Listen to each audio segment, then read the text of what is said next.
Hi fam, welcome back again to my YouTube channel. If you are new here, thank you so much for clicking to watch this video. I'm Intentional Favor. Please feel free to subscribe and join this wonderful family. And to all my amazing returning subscribers, I love you guys so much. Thank you for always coming back to watch my videos.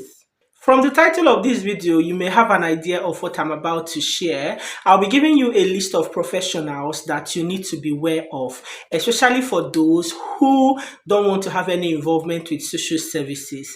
Against popular opinion, social workers are not the main problem. Social workers should be the least of your problem, because if you are aware of these professionals that I'm going to be mentioning in this video, and you are really careful, about your involvement with them, and you do the right things that you should do, I don't think you have any reason to be afraid of social services involvement in your life or in the life of your children or your family. I'm not just going to be giving you the list of the professionals, but in this video, I'll be giving you reasons why you need to be aware of these professionals and how best to relate with them so that you can avoid social services involvement with you, your children, or your family. I'm sure you will enjoy this video. So why not go ahead already to give it thumbs up? Please like this video so that YouTube can recommend it to more people.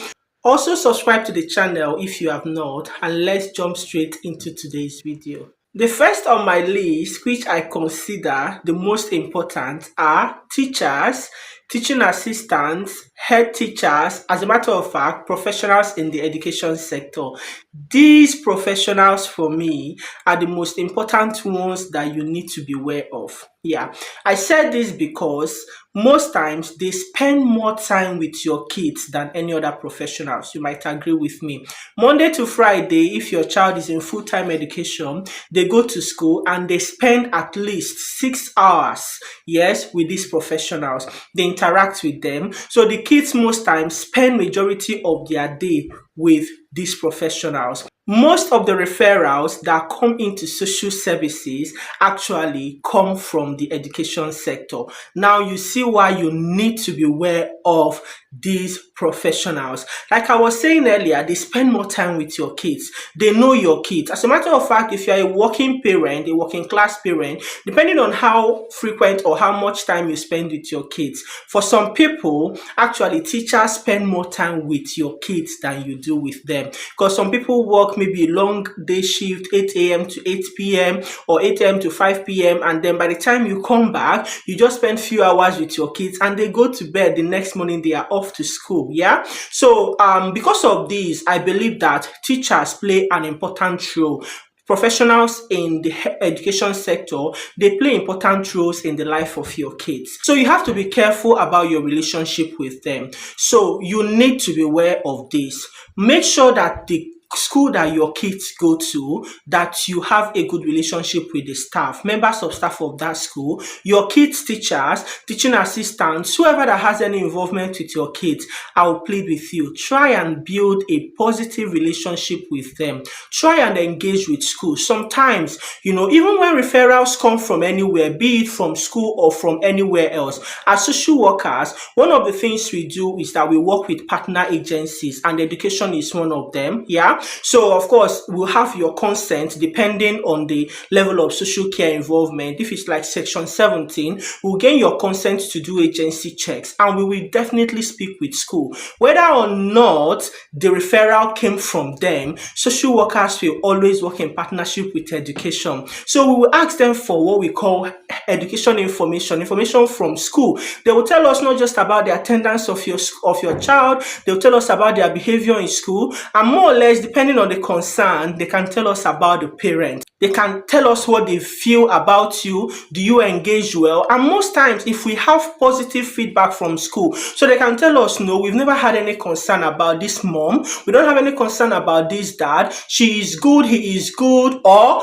they can tell us otherwise. And that can actually raise more worries. So they will always give social workers information, even when social services are involved. So that's why you need to have a positive positive relationship with them. Don't just go and drop off your child every day and then you go home. You are not involved maybe when they have parents evening, when they have anything, that any meeting that you need to attend in school. You don't care. You just give them excuse every time that you are not able to come, you are not available. You don't even create time to discuss maybe any concern or anything about your child with the school. That actually is not the best way to do it. I will advise you to engage well, engage meaningfully with your children's school. Make sure that you are fully involved. Make sure that they can, if they are asked to tell, maybe if a social worker asks them to give a report about you and about your child, the report they will give will be positive. Because if you present as hostile, they don't have access to you. Another thing that usually might be a concern is that to get hold of you is difficult. Maybe you are fond of missing their calls and you never call back, and even if you call back, it will take some days. So you need to be accessible. For school, you need to be there, because if there is any concern in school about your child, first thing they will do is to give you a call. And if you don't answer their call and you never return their call, that's even not a good thing to do. Okay, and when they say all of that, like I said, depending on the nature of the referral, depending on the concerns, it actually adds up, and then it has a lot to do with social care involvement. So please try and build a positive relationship with the staff of the school where your child or your children attend. And to that effect, probably if I'm to talk to maybe Africans, another thing you need to make sure is that your kids' attendance are spot on. Attendance matters a lot, okay? Make sure that your kids, that the attendance is great. Punctuality, very important, okay? There are some schools that when a child comes late, it's usually regarded as absence, like because they are not there when the roll call or attendance is marked and they already put as being absent or something. And if there is any reason why your child shouldn't be in school, try and make sure that you ring school and tell them, okay? Even if your child has an appointment, they need to know. If your child is coming back, they need to know. Always make it a point of duty to communicate well with the school where your children or your child attends. The second professionals that I would like to talk about in this video are the GP, your general practitioner, your doctor basically. You also need to be careful with them, okay? You need to make sure that every information you give to them when you are communicating with them, make sure that you communicate clearly, And of course, talking about the GP, I'll talk about other health professionals, because other professionals that I'll be talking about in this video, they are all in the health sector. Remember I said social services, social workers, they work in partnership with other agencies, and health is another agency that we work in partnership with. So make sure that your GP, make sure that everything is up to date. Your kids' immunization, make sure that their immunizations are up to date. Okay, if you don't know, please ask questions. Immunizations are very important. Make sure that your children's health records are up to date. They take their immunizations, they are up to date. Make sure that any appointment that your GP gives you, please try as much as possible to attend them. Don't have a history of missing appointments, okay? That's another worry that social services might have about your child or about your parenting, when your child is always missing appointments, especially some kids that have some serious medical issues, or maybe even if it's not that serious, at least make sure that you always attend your kids' appointment. If there are any worries you have, okay, most times try to avoid maybe self-medication. It is best for you to seek medical advice. It's absolutely free in this country. Either you paid for it during through your immigration health surcharge, if you are an immigrant, or even if you are a citizen or you have your indefinite leave to remain, or you are a skilled worker. At the end of the day, health is free. So I know sometimes it might be difficult to get appointments with GPs. Some GPs is a nightmare, but the thing is that make sure that you make attempts. Try as much as possible, okay? If your child has an injury, has anything, it is best that you actually report it, okay? And that might take me back to school. Sometimes when kids have injury, maybe they are playing and of course they have an injury, please, when you take your child to school, I beg you in the name of God, try and report this to the teacher. Call the teacher and say, said he was playing on this day or last night or this, and look what happened. And if the child sustained a very serious injury, it is your duty to make sure that you report this to your GP, okay? And if it is not that serious, you know what I mean, you know what, it's so serious that maybe you can just apply first aid, or maybe just, you know, do some first aid basically. That's not a problem. But can you report this to the school the following day? Don't let the school find out on their own. Yes, let them not be the ones to find the mark and then they start asking the child question, or when they call you, you start explaining, okay? Because that's, you know, something that you shouldn't let happen. Because in as much as it might be just innocent, explainable injury, let me tell you, people are always on the head of social workers that they did this, that they did that, they took your child away from you or something like that, or that's what they always do. Do you know that some cases, when a mark or an injury is found on the body of a child, do you know that it is not social workers that make a decision about how serious that mark is? It's actually doctors. Yes. So if school, for instance, I will create a scenario. If a school, for instance, finds an injury on the body of a child, yeah, and then that's a concern, they'll ask the child, innocently, because sometimes you take it out on the professionals, but they are just doing their job because they are trying to protect and safeguard this kid. They'll ask them innocently, as a caring professional, of course, you see something on the child's body. Oh, what happened to you? And then the child will now say, oh, look what happened. They can tell them, and sometimes kids are innocent. Either they tell the truth or they don't even know and they just say something. Okay, depending on what their answer is, then school might be worried. The school might call you. What happened? To hear your own side of the story. What happened to this child? And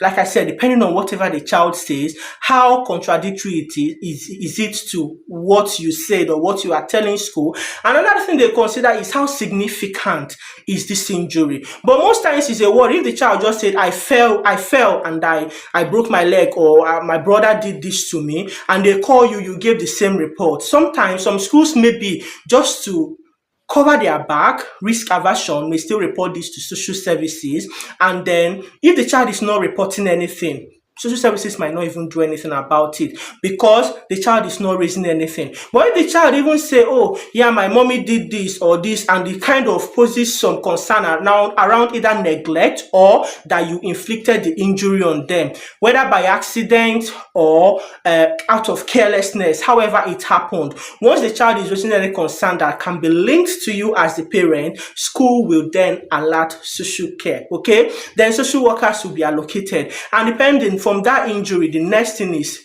once a child has injury in this country, a meeting will be called, a strategy meeting. All professionals, not just social workers. That is why I'm creating this awareness. Social workers are not the only professionals to be aware of. They are not the people that is your main problem. Even if they call that meeting, school will be invited, health will be invited, police will be there, and other professionals depending on the family, okay? But these are the major professionals that are usually there, and they'll unanimously agree whether threshold is met for section 47, which is child protection. They'll look at the history, police will read their history, school will give us their account, health will be checked. You see why you need to be careful about these professionals. Social services will also check their records and put all of these together. Then all the professionals, they will be asked, is threshold met for section 47, which you can call child protection? If they all agree, then for that injury, what that means is that there will be need for what is called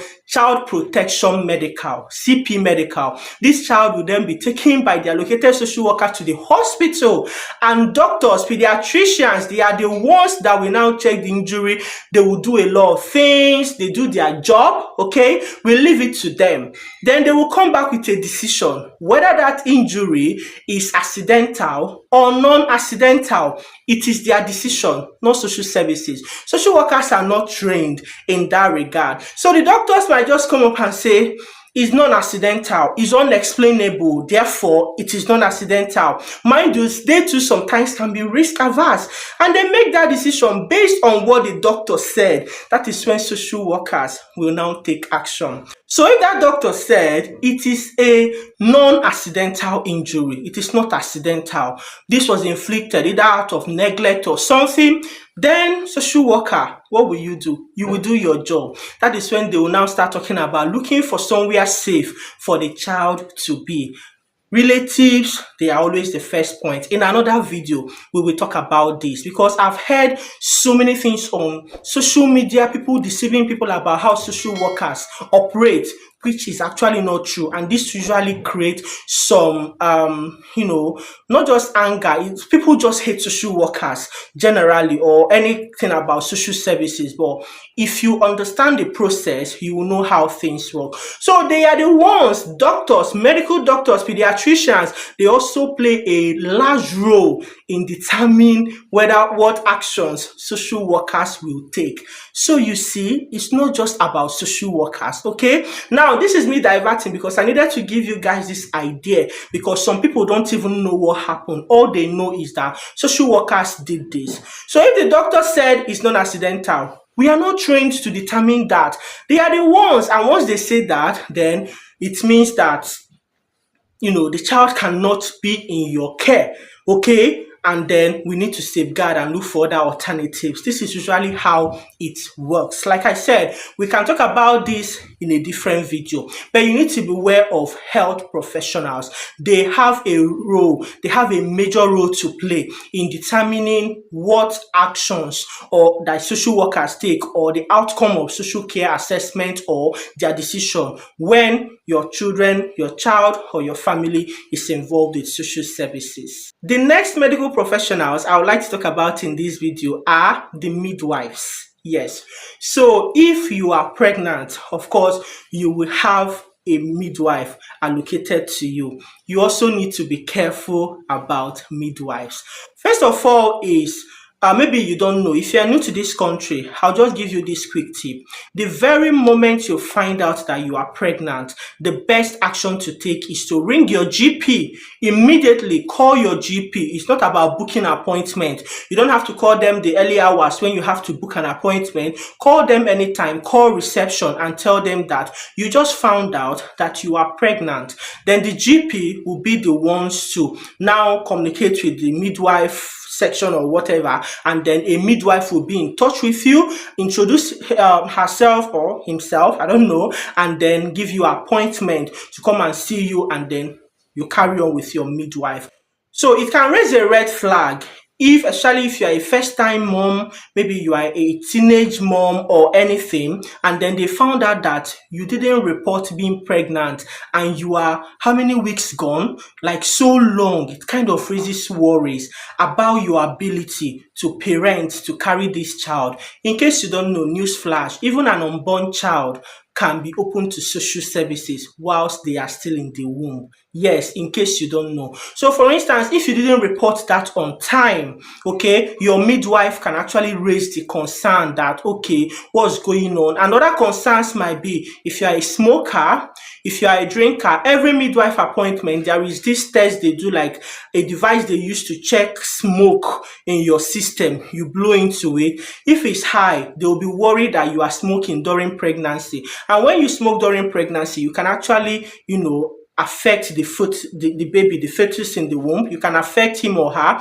And as a result of that, your midwife will ring social services to raise this concern. And whilst the baby is still in the womb, the baby is already open to social care. So be careful. Make sure you don't miss your appointment. When your midwife gives you an appointment, make sure you are there. If you have any reason to cancel, let them know, but don't make it a regular thing. Always attend your midwife appointment. Whatever your midwife tells you to do, make sure you do it. If you're a smoker, once you get pregnant, that's the best time to quit smoking. You don't have to drink. You shouldn't drink when you are pregnant. Anything at all, talking about your behavior, your lifestyle that will kind of pose a risk to the unborn baby, your midwife will definitely alert social care about it, and the social worker will be allocated, and that's how you have social services involved even before a baby is born. So you also need to be aware of midwives. Then for the next professionals, after the baby is born, you will be allocated a health visitor.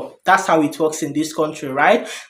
Those are another professionals to be aware of, health visitors. They'll be coming to your house, they'll be weighing baby, they'll be doing a lot of things. If they find out, okay, maybe when they are weighing baby, when they are doing their job, okay, they find a mark on the baby, rest assured they are going to tell social services about that. If the baby is not maybe being fed well, the baby is looking malnourished, the baby is not well taken care of, any concern they have at all, because they'll be visiting your home, they'll be having some sort of regular contact with you and the child. If they check the baby and they have any concern with their growth, with maybe any mark on their body and all of that, you might be wondering what kind of mark. Even if it is maybe as a result of maybe you being negligent and not changing the diaper, and baby has rashes, baby has anything. One thing is this: if you notice any abnormality, if you have any concern about your baby, don't wait for the health visitor to be the one to notice this before you, as a parent, as a mom especially, will take action. Why not ring your GP? Why not raise this concern? If you have to have your health visitor's number or whatever, why not call him or her?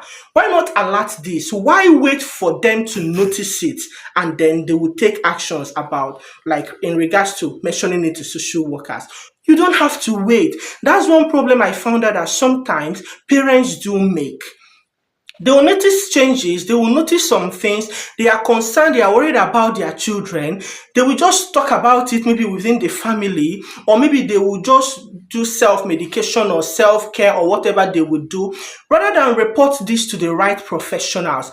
My advice to you is this: any concern you have about your child, please report it to the right professionals. I said it earlier, you see an injury, your baby or your child was playing and has an injury.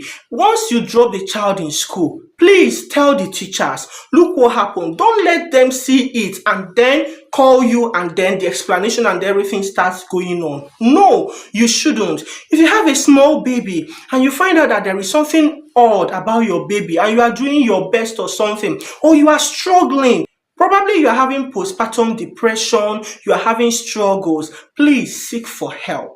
Seek for help. I don't think it is fair on you, okay? And more especially, it's not just so fair on the children for them to go through so many things. In my next video, in another video I'm going to film about social services, I'm going to talk about maybe physical chastisement and of course what kids go through, maybe just a little glimpse into child protection medical. You don't need to let your kids go through this. Some things that kids go through when they are involved in social services, be it regular visit of social workers to the home or to the school and all of that, your kids don't necessarily have to be exposed to that. Most times this happens because parents do not do the right thing. They don't do the right thing, okay? For instance, another issue, maybe I forgot to mention this when I was talking about midwives. If, for instance, your midwife finds out that you are in an abusive relationship, your partner hits you when you are pregnant, because actually studies reveal that partners that are abusive is usually higher during pregnancy. Yes, it's more common during pregnancy. So your midwife will be worried if you are in such a relationship. They will definitely report this to social services. Mind you, behind all of these actions is not to spite you. Behind all of these actions is just an effort to safeguard your baby, to safeguard the children, and also make sure that the family unit, functions best for the benefit of the child. So you need to be careful about all these. Finally, the last professionals I'll be mentioning in this video are the police, okay? Police, sometimes I just feel like they are also like social workers. Most times, except maybe when they are doing their routine check or they found something, most times it is either your neighbors. Neighbors are not professionals. So that one is a talk for another day about how you also need to be careful about your neighbors and your neighborhood generally. Police will be on their own. It's someone that we have to call them and then they will get involved. All another apart from school, apart from education, like I said, most of the referrals that come into social services also come from the police. So whenever police are alerted about any incident in the house, be it neighbors calling because of domestic abuse, because of anything negligent or anything, they call the police. Police, after their involvement, the next thing they will do is to do what?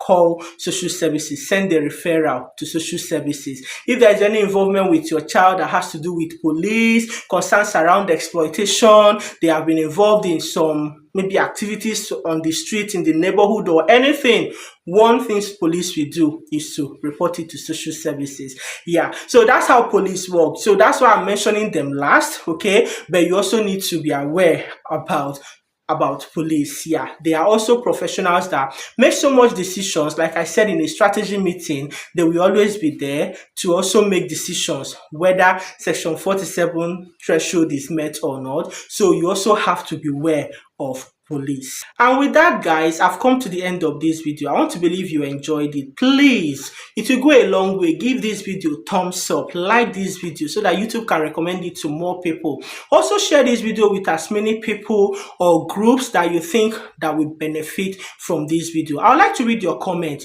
Do you have questions about social services? Are there some video ideas that you have that you think you want me to talk about? Let me know in the comment section. Let me also hear your views about all I've shared in today's video. And don't forget to subscribe to the channel if you have not. And I'll be seeing you in my next one. Until then, stay blessed, remain intentional, and take good care of yourselves. Bye.